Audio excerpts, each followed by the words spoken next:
pour Marcus. Ouais. Alors Antonio Silva, il n'a pas un gros palmarès, il a qu'un combat. Il a un combat qu'il a effectué le mois dernier. Par contre, il a battu quelqu'un de très très respecté qui était parmi les meilleurs de la catégorie, Tengiz. Et il l'a atomisé en moins d'une minute, en 40 secondes. Et il a vraiment impressionné tout le monde.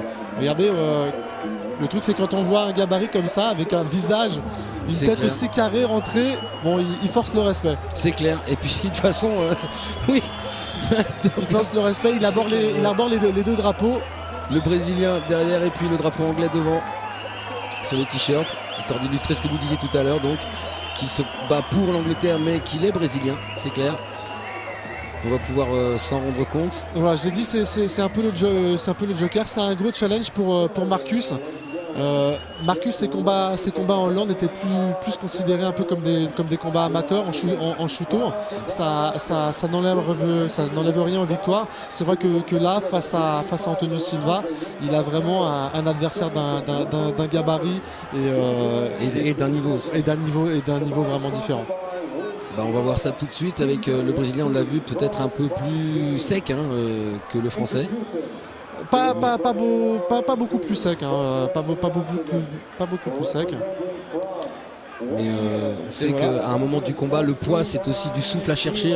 C'est super important. C'est super important aussi, c'est à ça que je pensais. Sébastien Willy à gauche de Marcus. Donc Sébastien qui remplace Daniel Cogniam ce soir, qui ne pouvait pas être coach de Marcus.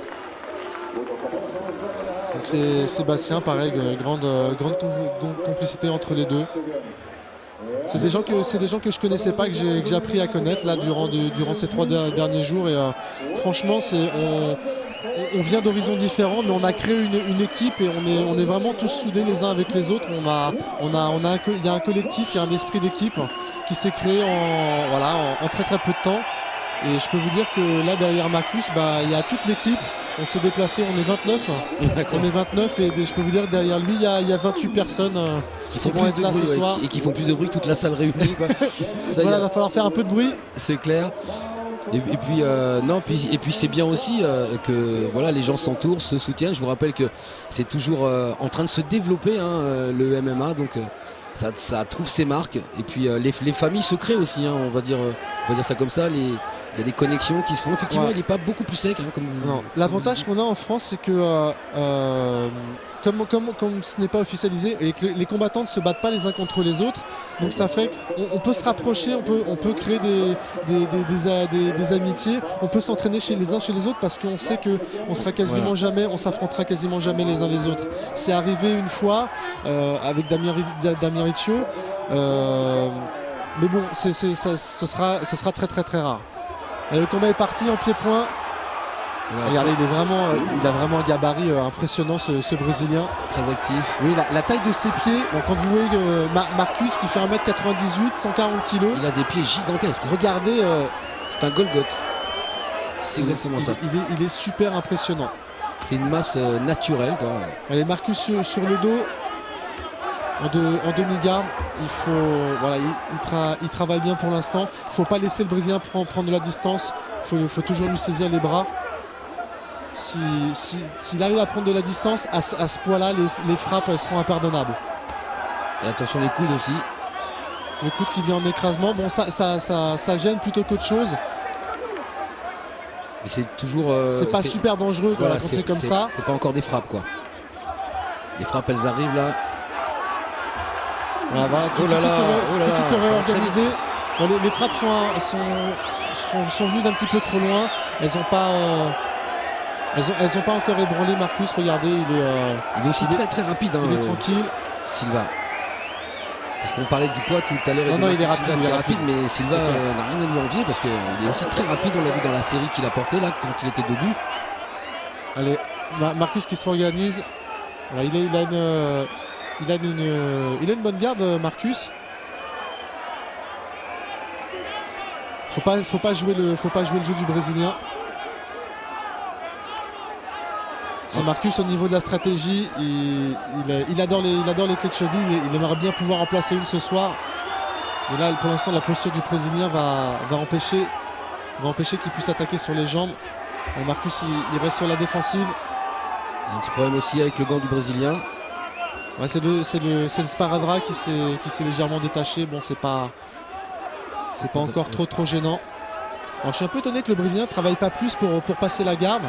Il reste en demi-garde, il a des appuis qui lui conviennent et puis il travaille comme ça. Voilà, je pense que ça ne l'intéresse pas, il veut porter ses frappes, voilà. Il le fait puisque ça passe a priori. Une bonne défense de Marcus, il encaisse Marcus. Il encaisse bien, il en a même perdu son protège-dents. Non, il y a pas mal de gars qui auraient abandonné. Belle intervention de Loïc Pora là, qui le remet debout, ça permet aux Français de remettre le protège-dents. Voilà, on remet le protège-dents.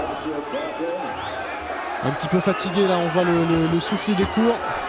Allez, on monte la garde, il faut monter les mains. Un petit low kick sur la droite là. Le kick encore, mais les droites qui suivent, les coups la suivent. protection. Ah là là. Oh là là. Il est bien agressif le Brésilien. Regardez, il est piqué, le Français il est piqué. Ah ouais, non, là ça sent la fin pour Marcus. Et ouais, plus grand chose, il n'y avait pas grand chose à faire. Là c'était la déferlante. Cette fois elle était du côté anglais ou plutôt brésilien. Du côté brésilien. Voilà donc victoire de Antonio Silva. Son petit surnom c'est Junior. Moi je voudrais qu'on le rebaptise Golgoth parce que c'est un Golgoth, c'est un humain et demi ça. On va voir les meilleures actions. Moi je garde il y a un respect total pour Marcus. Je connais pas beaucoup de gars qui accepteraient de combattre face à ce Brésilien. Il est venu, il n'a pas du tout été ridicule. Ah non, il s'est défendu, mais à un moment donné. Voilà, là c'est clair que à ce moment-là, le Brésilien a le dessus. Marcus est fatigué, il en veut plus. Il cherche à limiter les dégâts, il recule. Voilà, et c'est encore une fois peut-être aussi sur le souffle aussi quelque part que ça s'est joué, ou l'endurance, ou certes il y a les coups du Brésilien, il a pris des coups avant, donc dévastateurs. Regardez ça, cette droite là. Ça joue aussi. Ça pardonne pas. Mais en tout cas, il a bien résisté. On sent il se protège, il abandonne avant de prendre des coups encore plus puissants. C'est la sagesse. C'est la sagesse, mais il n'y a rien à dire de toute façon. Le combat était fait. Voilà, le Brésilien était le plus fort ce soir en tout cas. Parce que c'est bien là aussi l'une des beautés. Je vous avais dit, c'est leur joker. Il a bien fait son travail. Pour l'instant, ils lui doivent leur première victoire, les Anglais. Voilà, Marcus, on se sent un petit peu déçu, mais bon, c'est clair, il aura d'autres chances. On va lui donner d'autres chances de combat, c'est sûr et certain. Oui, parce qu'on l'a vu quand même, Marcus au plus fort de la bourrage, justement, tenter quand même de s'organiser, garder ses esprits, tenter des choses, mais bon, il y avait trop forte partie en face. Et comme je disais tout à l'heure, ce soir, le plus fort, c'était le Brésilien. La prochaine fois, il en sera peut-être différemment. C'est bien là toute la beauté du MMA. Je vais vous quitter une nouvelle fois. Je vous envoie Antoine. Allez, on récupère Antoine.